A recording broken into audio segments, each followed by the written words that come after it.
O MTB Pass Gregario é apresentado por Jungle e Ultracoffee, a combinação que eleva sua performance. Plant Power. Perform your best. Esse é o MTB Pass, um podcast que te leva para dentro do mundo do mountain bike. Eu sou a Viviane Faveri e trago aqui entrevistas com grandes personagens do mountain bike mundial.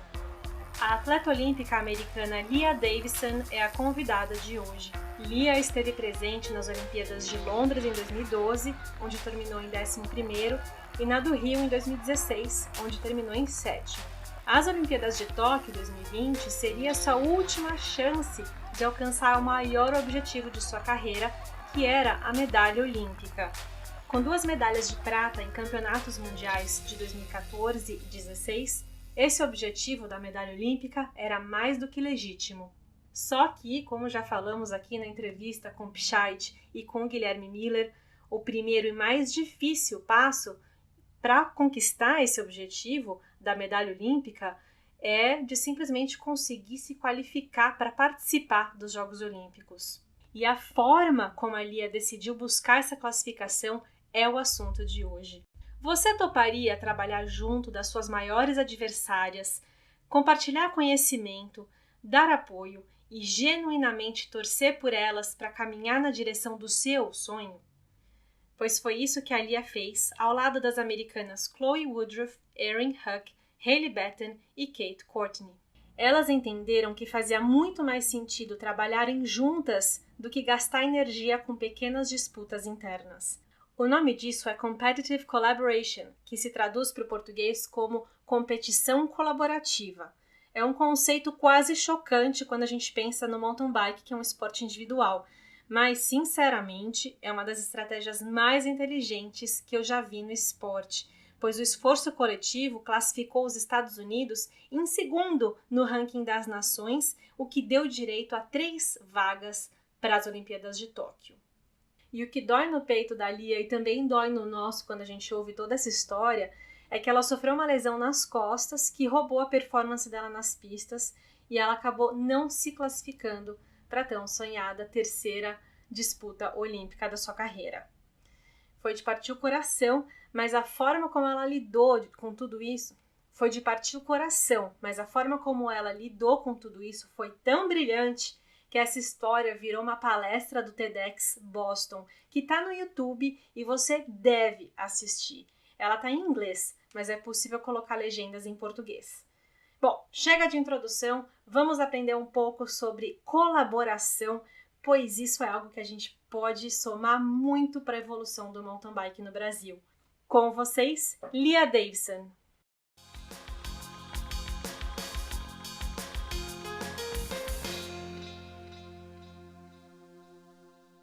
All right, let's do this. So, Lea Davison, thank you so much for being here with us. It's an honor. And I want to go straight to the first question and ask you, why do you think you were able to create a collaborative team for Tokyo 2020? Oh, well, first off, it's so great to be here. Thank you for having me. That's a big question. I know. So leading with the heavy hitters. I think it was a pretty unique moment. So, for the first time in mountain bike Olympic history, we as a nation for females had the opportunity to qualify 3 spots. Before that moment, we were only able to qualify 2 spots for the Olympics. So here was this big opportunity in front of us. And of course, everyone on the Team USA Olympic long team wants to qualify. And so if we have 3 spots to qualify versus 2, each of us have more of a chance of qualifying. So I think that was a big motivator and a reason behind this competitive collaboration, because we all saw the common goal, which was individually, okay, we want to go to the Olympics, right? But to move from that goal, which is very individual, to the overall team goal of, well, that means I have a higher chance of qualifying individually if we as a country have 3 spots. So then it became a collective goal of we have to work together to get these to qualify 3 spots for the Tokyo Olympics. So I think that was one of the main driving forces. Yeah, we were in a real unique moment. Lea, having established the common goal, the challenge, I imagine, was okay, but now how come competitors cooperate? Because Yeah. mountain biking, everybody has a team of physicians, psychologists, physiotherapists, but ultimately the attitude is to do the track and the lap faster than everybody else and Yeah. win. Yeah. So how this, and this is a predatory on the positive way attitude that Yeah. win, win, win, win. So how was between you girls to work together for this common goal, but having this competitive attitude amongst yourselves? Yeah, I mean that's really the question and the magic behind it, and I think it's very relatable to a lot of different arenas, like business arenas, right? Like we businesses have a common goal of being successful, getting greater profits, and then there's all these little individual goals from your coworkers at play. Like I want to get a promotion, I want to get that raise, right? So how do you encourage that collaboration in a very individual arena of mountain biking? You know, it's not like road cycling where you work together as a team. We are all individually racing. And the first thing was, okay, the concept behind it is, and what I said a lot is, we have the entire world to race against as Team USA. So why would we focus all of our energy on just racing each other? You know, like these 6 other women from the USA. Instead, since we have the whole other world to race against, you know, there's like 70 women in a World Cup. Instead, let's focus on working together with our energy, working together to be the best in the world as a nation. And you know, a rising tide lifts all boats, right? So it's like if one of us does well, then it really empowers the rest of us, right? Because we're doing training camps together. We're racing against each other in these smaller domestic races. And you know, if I'm racing, say, and then Kate Courtney as a young up and comer beats me in one of these domestic races, and then I go and get on the world championship podium, then the automatic thought process is from Kate, well, I can get on the world championship podium because I beat Lea in that US race. So, you know, so there's that collaboration in terms of that's just one small aspect of it. That's really the inspiration behind it. And how do you create a path of respect rather than just, she's my competitor, I don't want to share my stuff with her? Yeah, it's a great question, and I think it comes with a lot of aspects. So the first, it's small things, you know, small actions add up. So we created a group chat that included all of the Olympic long team members, where we could say, hey, I'm going to go pre-ride the World Cup course at this time. Do you want to come ride with me? And then when we're out there together riding, you know, we're sharing lines. I may have a strength of like going down Beatrice, you know, in the World Cup down these rock gardens. And then, for example, my strength is that. And so Kate, when we were teammates, would follow me down the rock gardens and Beatrice. And then my strength is not, you know, hucking myself off these drops and jumps. So Kate or Haley or these younger riders who that they're used to more of that, I would follow them off the drops and jumps. And you know, and we would be out there saying, I think this line is better, I think this line is better. So that's a very different approach than like hey, you're my competitor. You know, I need to beat you at all costs. And that looks like riding the courses separately, you know, and hiding my line choice from everyone else, not getting help in these places where I may need help. You know, I may need help leading, I need to be led off of a drop. And so actually, you know, one aspect is working together is safer. Mountain biking is a dangerous sport. And so, and admitting your weaknesses and saying, hey, I need help from the team in this spot. What's your line choice? Can you help me get the speed off of this drop? That's safer. And so, and then that benefits the team, because if more riders are healthy and racing, we have more opportunity to get more points to qualify more spots for Tokyo. Lea, as an elite athlete, it's easy to incorporate the Wonder Woman that can do it all. There's no flaws, there's no weaknesses. Yeah. But what you're saying is that you girls share your weaknesses to get stronger. How was this? Because it's a preset on any high performance athlete that I'm Wonder Woman, Superman.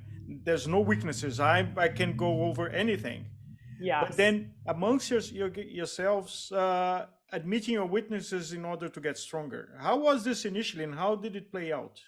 Yeah, it's, you know, that is a great point, because especially in terms of social media and Instagram, everyone portrays this Wonder Woman, you know, mostly like, I'm the strongest, I'm the fastest, good luck everyone else. And you start to build a culture where it starts with friendship and relationships, really. I mean, and building that culture of trust. And I think we could do that because I was, you know, I was in the later half of my career and well respected by my peers. And I would, you know, admit my weaknesses. And we all had great, you know, we started traveling together, racing together as most of us under USA Cycling. So we were already kind of a team and living in close quarters. So you develop those friendships and relationships when you're sharing a hotel room in Europe and and sharing a bed, essentially. And then, you know, it became more practical as we built up to the Tokyo Olympics. So we, you know, Aaron Huck, Chloe Woodruff, and myself all had a meeting at World Cup finals in 2018. And we said, okay, we have this opportunity. How are we going to get the most points possible? Maybe it was in 2019. And how are we going to do this fall and like leading into the next season? And that was a place where we had to admit weaknesses, because it's like, hey, there's this partner stage race going on in Israel right after World Cup finals in snowshoe. Then there was the Tokyo Olympic test event. And then there was a stage race, 2 stage races in Greece. There's no place to hide. No place to hide. And the 3 of us had to figure it out. How are we going to cover all these races? And I said, hey, I'm worked. You know, I'm very tired. I've been on the road for a while.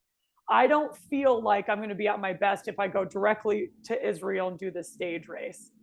And luckily, Chloe and Aaron said, we got that one covered. I feel like I can go and do that. And so they went and raced Israel.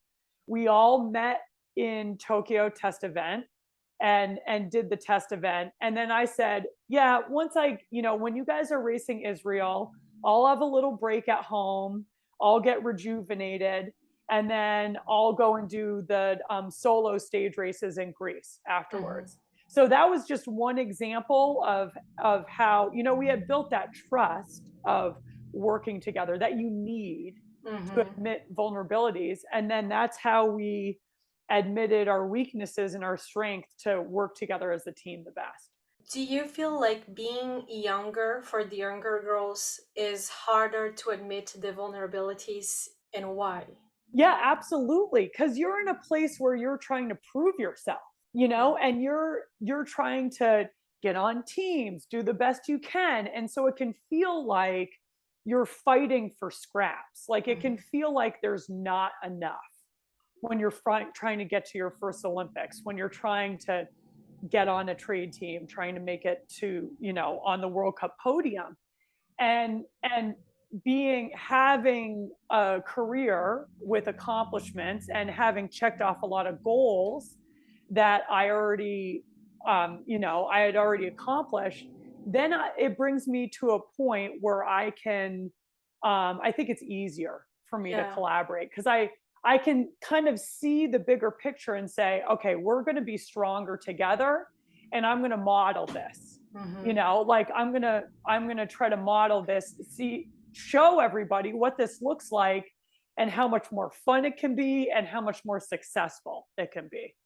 So yeah, it's easier for a more experienced athlete, I think. The general public is not aware that amongst the professional circle, there's a friendship, because it's almost like a traveling circus. You all go to the same places, even though you're competing, even though you're, there's no podium for everybody, but there's some friendship because you all traveling together in all sports, being motorbiking, Formula One, soccer. The question is, on your project, what did happen when you were competing between yourselves, the three of you? Then now it's not cooperation anymore. Now there's not a common goal. There's individual goals which are conflicting with each other. Yeah, yes and no to that question. So I'm going to say no, because the whole concept of competitive collaboration is you bring your best, I'll bring my best, and together we will rise. So really, in training and World Cups, I want, you know, Aaron and Chloe and Kate to do the best they can. Like, bring it, because that's going to spark more motivation in me. That's going to cause me to bring my best, because I need to, you know, I need to. And it's better for the team as a whole, because we all do better. We're all getting more points, and therefore, you know, being ranked higher, qualifying more spots. So the whole concept in this individual sport and bringing it together with competitive collaboration is that, you know, like I want you to bring it, you know, I want you to bring your A game, because that's the only way, that's the best way that we collaborate, actually. And in another way, you also support each other. Since you've been training together and you've been part of the process of pushing each other, right? Like since I've been bringing my best and pushing everyone else on the team, like Kate, to bring her best, then I can own a very small part. I mean, I did not push the pedals, but I can own a very small part of Kate's wins, you know, when she won world championships, and to be happy because I was part of that process. Definitely. You know? Yeah. So that's kind of the way that you flip like this cutthroat competitiveness on its head. Yeah. And in terms of, you know, there's friendships. I think there's friendships in terms of an individual sport, especially like mountain biking, because it's brutal. You know, like the more muddy, rainy, like epic conditions, and we all just go out there and we go as hard as we can. And there's some form of bond that happens because you all cross the finish line, hopefully, and you make it across this finish line. And if you've all been through this like collective suffering event. And so I think that's why there's kind of these friendships that form between competitors. You know, I'm friends with Yolanda and everyone that I race against, because it's like, oh my gosh, we all just went out there and gave it our best. So yeah, I think that's where kind of the friendship comes from. Was it a point where you feel that it's much less stressful to not to pretend being a Wonder Woman, but share your weaknesses, and so in order to get stronger? Oh, that's it. You guys ask great questions. You're good at this. Thanks. I think it's scary to be vulnerable, and admit weaknesses. And it's once you do it and kind of get over that fear, then it becomes more powerful. Yeah. Because you realize that you're not alone in these weaknesses and these experiences. It's a common human experience, I think. Yeah. And it takes living to earn it. I feel like you earn it as you get mature. Yeah. There's something that you hear a lot of successful people in business and sports, which is the imposter syndrome. That everybody talks so great about you, but deep inside you don't consider yourself so great because you always challenge yourself. And I think once you open up, the imposter syndrome goes away because you're just being yourself, your strengths, your weaknesses, trying to address both to be the best you can, but not being on an altar, pretending that you're super great. And you can hear many successful people with that. So was it the same situation that you felt, that pretending nothing can beat me was so much stressful and tiring than relaxing and saying, no, we're working together. I'm great. I have a great talent, some weaknesses that I need to work on, and I'm going to be open about it. I'm going to deal with it. Yeah. Yeah, definitely. I mean, I think we all, as elite athletes, struggle with knocks in our confidence, with imposter syndrome, and having, admitting weaknesses and being vulnerable, especially with a group that you trust, is a relief, because you realize that everyone is going through the same thing, maybe at different moments. And so we can actually, it invites support in. And that's why we're stronger as a team rather than being alone on an island. Lea, it's inspiring to hear you and to learn about your story. There's a saying of a Spanish philosopher called Spinoza. They're saying that we all one-wing angels, that we need to brace each other in order to fly. And what you're saying is inspiring, because most athletes behave individually instead of learning collectively to be stronger, which is much more complex and delicate, but as you demonstrate, is greater. Yeah, exactly. That's a beautiful saying. Now I want to ask you, who supported the Team USA sleigh? Did you have any support, and who showed up and who didn't? I mean, everyone showed up. Yeah, with US Sleigh.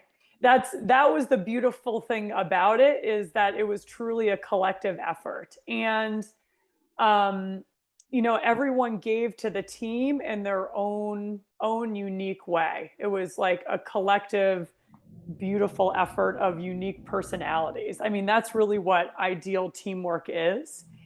And for example, in 2020, we would have group WhatsApp video calls just to check in to see how we're all doing. How are we all dealing with this Olympic postponement? How are we training? And then in the absence of competition, in the US, we didn't have many races leading into that 2021 season. And so we decided to create our own.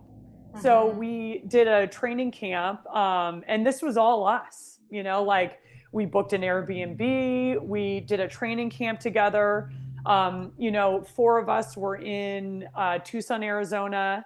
And then Haley and Kate were training together at the same time in California. They couldn't exactly get over to Arizona. So, everyone was working together, pushing each other to really bring it going into this Olympic year and through the postponement. Financially speaking, was it each rider had their own connection and funds, and did you have any help, if you can talk about it, from US cycling?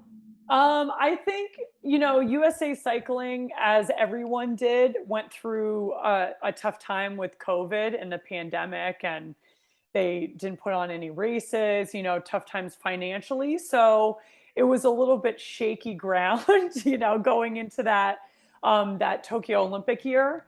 And so we all were on individual teams, some of us privateers, some of us on trade teams. And so to do that training camp, for example, in 2021, that was just all of our own funds, split equally between everyone.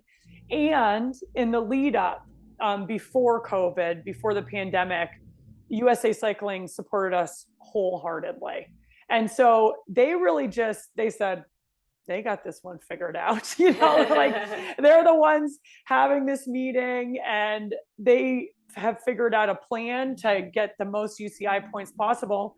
So let us know where we're going, and we will support you. So they were fully backing us in terms of travel logistics, World Cups and these other races to qualify 3 spots. So we were definitely supported by USA Cycling. Lea, life has presented you a great challenge because of all the common goal by Tokyo, your back problem prevented you from participating. Yeah. How did you feel on that situation where you worked so hard to make that happen, on that collective effort, on a fresh approach about structuring and planning a sports team, or creating a team where there was not a team? Yeah. But then when the common, it happened and the other girls were there and you couldn't be there because of your back. Yeah. That, to be fully honest, is the heartbreak of a lifetime, really. I mean, I don't think some people realize it because they go, well, you already went to 2 Olympics. And I'm so grateful that I did, like that I had that experience of going to 2 Olympics. And I, always had the goal of winning an Olympic medal. So this Tokyo Olympic Games would be my final shot. So it was devastating. I mean, it was devastating. And, this is the tricky part, I think, about being human, is holding space for like these contradictory emotions, right? Like both can exist at the same time. So on one hand, I was heartbroken and devastated, and I'm still processing that. And on the other hand, thank goodness that we had created this incredible display of competitive collaboration, because it was really something that we did to qualify those 3 Olympic spots. And because of that, I could truly feel a part of everyone, there competing at the Olympics. Like I was standing on that start line. So it was heartbreak and gratitude, I think. And envy and pride are not emotions that coexist very easily. Yes, and it's always like a swirl of them, right? And one day you're feeling one stronger than the other, and then the other day you're like the other feeling, and just being human. That's full gas being human. Yes. Yeah. Now, post Tokyo, your story has traveled, your TED Talks. I strongly recommend who hasn't watched to go there and watch as soon as this show ends. But inspiration, admiration, what we're feeling here, it's common. It's something to applaud, it's something to learn. Have you seen other athletes adopt the same strategy of collaborative competition on their sports, on their teams? Yeah, I think there are other examples of it. And it's really cool when you see it. So Switzerland is really good at it in mountain biking. I mean, obviously, they, in the women's race, won all 3 medals, which was historic. And it shows the power of competitive collaboration. I mean, they, as a Swiss federation, do skills camps together, training camps together all the time. You see them at the World Cups riding the courses together. You'll see Yolanda, the world champ, Olympic gold medalist, riding with this like first year U23 rider and even a junior. So, that's a really cool example in mountain biking. And there are other great examples like in marathon running and US women's Nordic skiing and cross country skiing. That's a very individual sport. And yet they travel together as a team. They work together as a team in this competitive collaboration to raise the level.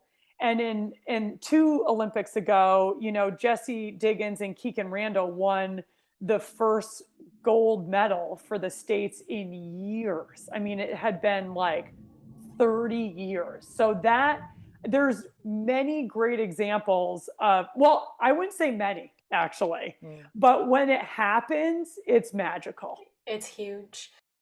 Yeah. How do you think these environments were able to create the competitive collaboration? So we spoke about what happened with Team USA Sleigh and this opportunity with Tokyo in 3 spots. But I'm just I want to collaborate with the Brazilian riders, right?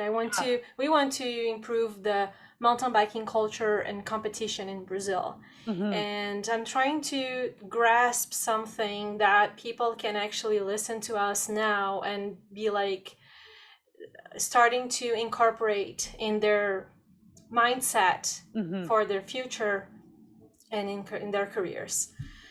How can we create this culture in Brazil? That's what I'm thinking. And it's I know there's no answer for that, but where do we start? Yeah. I mean, this is the cool thing about competitive collaboration, that there are examples in every single person's life where they can collaborate.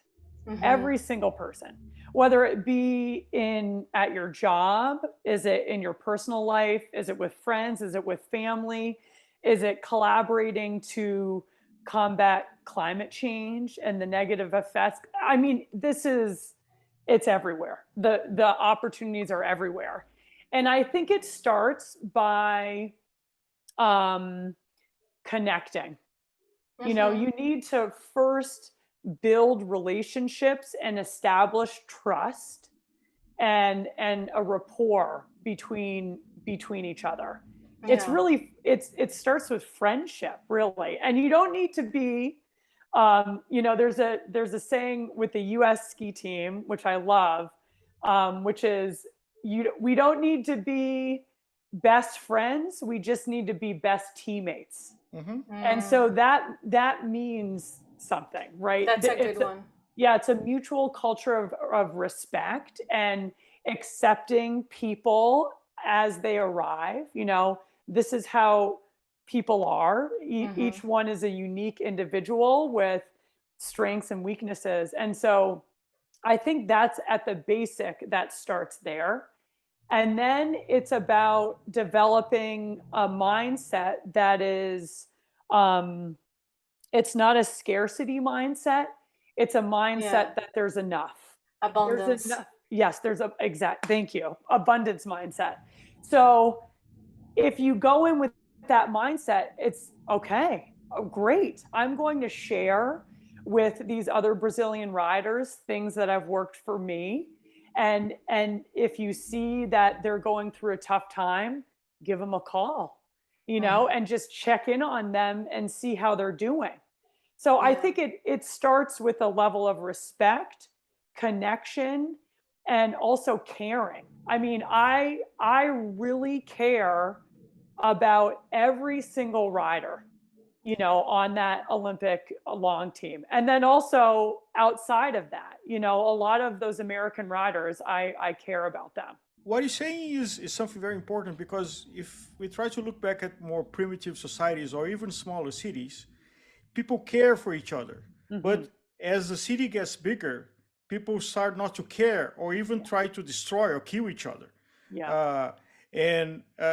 You said it's scarcity, because on a smaller town, there's jobs, there's food, there's field camps for enough, or a tribe. But when you go to a huge city, there's only one job for 4 people. There's only a number of seats on the subway. So there's scarcity. There's only a number of tables on the restaurant. And that creates an animosity, which I think drives us. But there's an insight, very powerful one, on what you're saying and what you did together, is that we're much more stronger if we adopt the sharing and not the competitive, destructive competitive attitude. But it's challenging because everywhere, if we live in a bigger city, everything there's scarcity. There's scarcity of foods on the shelves of the supermarket, on tables on the restaurant that I want to go, on seats on the cinema that I want to watch. But switch this off and say, well, but maybe instead of going at the 8 p.m. show at the cinema, if I go at the 2 p.m., there's no scarcity. So I can see that and not compete. Yeah. So negotiate and accommodate, compromise, I think it's a word that doesn't translate well in Portuguese, so that there's more balance, there's better coexistence amongst ourselves. Yeah, absolutely. And I think it now, amongst the pandemic, there's a lot of suffering. There's a lot of isolation. It has been a tough couple of years. And so now it's even harder, I think, to approach this with the abundance mindset, because it's like, no, I've been locked in my house. I maybe lost somebody. I deserve to have this, right? There's definitely, I think, a slight changing of approach I'm noticing. And so, now more than ever, I think it's important to care for each other. And at the end of the day, it feels better. It like when you're caring for each other, when you're doing these small little good deeds, you feel better at the end of the day. Mm-hmm. I think the challenge is that maybe one on the team bluffs. Yeah, and is playing open, but it's not really open, and then backstabs somebody. And there goes trust. That's a good drama story. Really dramatical, but it's true. That's human nature. Yeah, that's human nature. And if that happens, I think, while there's expectation setting, right? So it's from leadership. And so part of that expectation is like, we're going to treat each other with kindness. And this is what we're doing. This is the way. But sometimes you can't do that in some settings with competitive collaboration. So I think a way to kind of counteract that is just to model it and show them the way, show them the light, that this is more fun. It's successful. You're going to have it's just more fun. You have more connections, more friends, rather than going out alone and on this lonely journey. Yeah. And we're not talking about being passive. We're talking about setting boundaries and putting limits, but then modeling, like giving them the good way and the good reference, right? Yeah. There's definitely a moment, I think, within this story and this journey that it was like, okay, now we've come to this moment that it's Czech Republic World Cup, and this is the Olympic qualifying race. This is what it's all come down to. And so, we fully have permission to, let's just focus on ourselves. We qualified the 3 spots, and now it's time to have a more individual focus. But you can still do that and be supportive and happy for one another. And it's okay to set that boundary and say, okay, now it's time for me to give my best. Did it change the way you were handling your bike around your teammates? In that moment? Yeah. No. That's one thing. Like if you just going back to my background racing in Brazil, Yeah. sometimes I didn't feel like I had teammates there. Mm-hmm. You know, you kind of care about the space you're occupying, you kind of care about the environment around you, so you don't create situations where you can cause damage to another person. Yeah. And I feel like that was kind of where the environment I was in. I was caring about people, but that was not coming back to me. Yeah. When you talk about being the best teammates that you can be, are there boundaries towards bike handling on the track, on the race? Totally. I mean, if we take each other out, that's not okay. Yeah. That is not okay. And like I approach, I mean, that's not good for anybody, right? Right. So, I mean, that would be an example of like cutthroat competition that is not collaborative.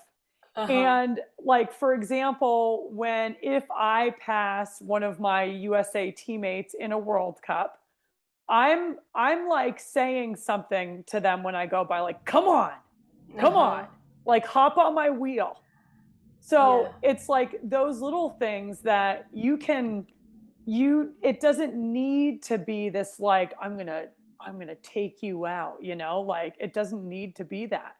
It's and we are absolutely not taking each other out. I mean, I think that's unacceptable. Yeah. And do you feel when you're racing in USA, when it's a local race, is it the same feeling as an international race, or do you feel like it's more like knife is, how we say in Portuguese, the knife in the teeth? Like ready to go. Yeah. I don't think so. I think there's still that aspect of we need to take care of each other. Like I'm not gonna like do a crazy sketchy move. And maybe if I do by accident, because this is competition, this is mountain biking, some of that stuff can happen just by fault of like a last lap attack or anything. Then I might apologize afterwards, like, oh my gosh, I'm so sorry. Like, I did not mean to cut you off. So, I mean, it's just little things like that. You were all looking to the same spot on the Olympics, and there was a few spots, and you decided to collaborate so there are more spots and more chances to each of one to win. By having this, instead of looking at each other as a competitor, as a threat, you relax, and so you could focus on yourself. Yes. Well, I understand this, I'm dealing with this, so not that I want to beat them, but you're less concerned about them and more concerned about being your best. Yes.